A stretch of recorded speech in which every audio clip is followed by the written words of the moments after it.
llegenda de Sant Jordi. Il·lustració Iva Lurà. La llegenda explica que fa molt temps, a Montblanc, un ferotge drac capaç d'enverinar l'aire i matar amb el seu alè. Tenia atemorits els habitants de la ciutat.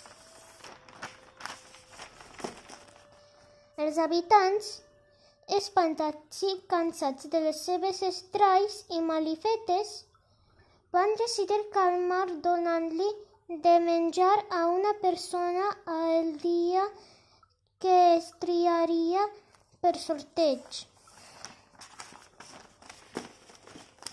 Després de diversos dies, la mala sort li va tocar a la princesa.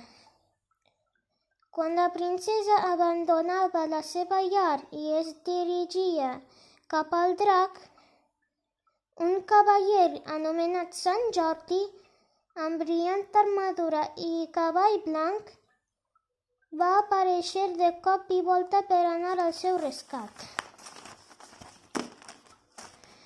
Sant Jordi va alçar la seva espasa i va travessar el drac, alliberant per fi a la princesa i als ciutadans. De la sang del drac va brollar un roser amb les roses més vermelles que mai s'havien vist.